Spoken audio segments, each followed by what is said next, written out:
Welcome to mythological mystics.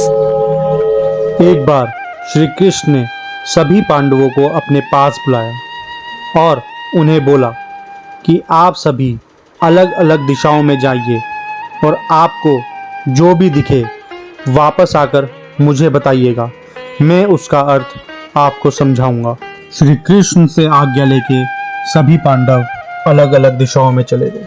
जब युधिष्ठिर जी एक जगह घूम रहे थे तो उन्होंने एक विचित्र हाथी को देखा। ये कोई मामूली हाथी नहीं था, इस हाथी की 2 सूंड थी। यह देखकर युधिष्ठिर जी बहुत ही अचंभित रह गए और वापस आके उन्होंने श्री कृष्ण को सारी घटना बताई। यह जानकर श्री कृष्ण ने उन्हें समझाया कि ये कलयुग में ऐसा ही होगा। कलयुग में सभी इंसानों के 2 चेहरे होंगे, एक वो जो आपके सामने होंगे और एक जो आपकी पीठ के पीछे होंगे। वो इंसान बोलेगा कुछ और करेगा कुछ।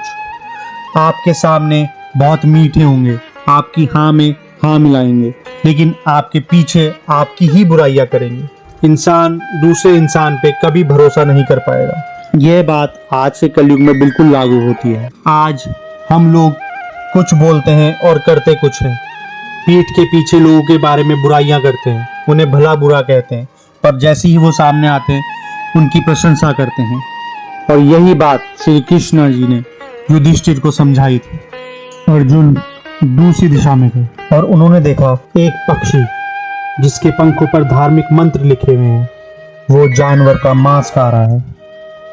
ये देखकर अर्जुन को अपनी आंखों पर विश्वास नहीं हुआ और जब उन्होंने वापस आके ये घटना श्री कृष्ण को बताई तो उन्होंने बोला, कलयुग में भी ऐसा ही होगा। पंडितों पे, पुजारियों पे, गुरुओं पे बहुत सारा ज्ञान होगा, लेकिन वो सब मोह माया और संसारी वस्तुओं के पीछे भागेंगे। वो सब लालची होंगे और पैसों के पीछे भागेंगे, ना कि सिर्फ ज्ञान देने के लिए। वो सब लोगों की मृत्यु की प्रार्थना करेंगे।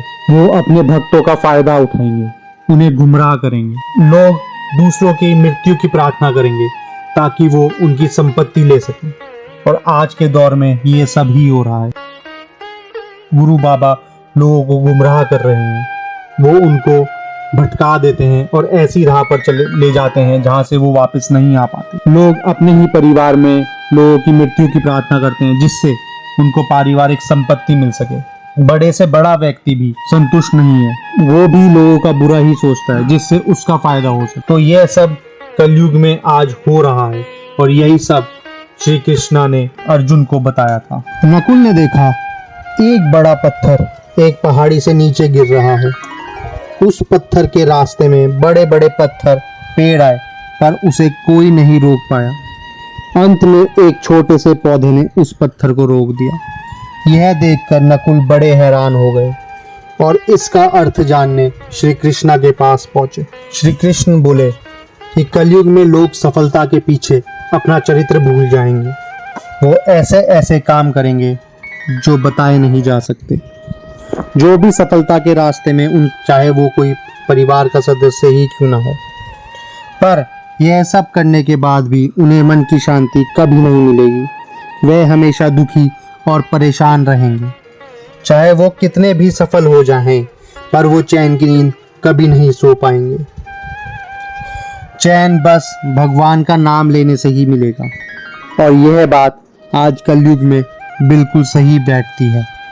आज हम लोग सफलता, पैसे के पीछे अंधों की तरह भाग रहे हैं, पर हमारा मन बिल्कुल शांत नहीं है।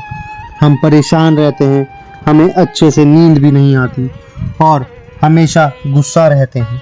पर जब हम मंदिर या भगवान के पास जाते हैं और उनकी प्रार्थना करते हैं, उनका नाम लेते हैं, तो हमारे मन को अलग ही चैन और शांति मिलती है। तो यही बात श्री कृष्ण ने नकुल से कही थी और यह बिल्कुल आज के दौर पे साबित होती है।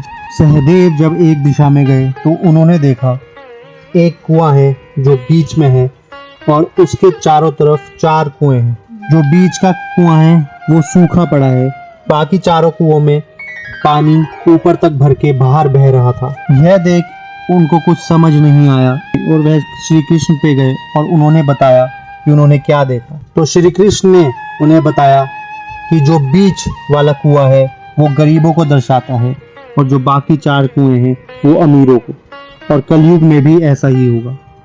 जो अमीर होंगे उन पे अपार संपत्ति होगी, उन पे ढेर सारा पैसा होगा, पर वो कभी भी गरीबों की मदद नहीं करेंगे।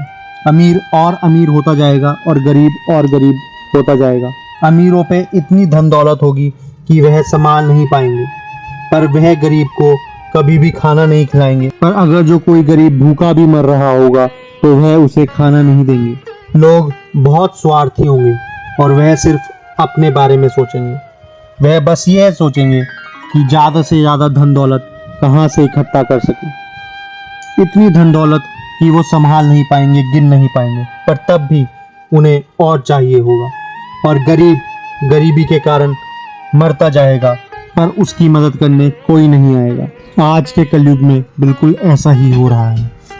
हम सब पे अगर थोड़ा भी पैसा हो, हम उसे ऐसी चीज़ पे खर्च कर देंगे जो हमें नहीं चाहिए होगी, पर किसी गरीब को देखकर हम उसे धुतकार देंगे, उसे एक पैसा नहीं देंगे, चाहे वो गरीब उस पैसे से एक वक्त की रोटी ही ले ले।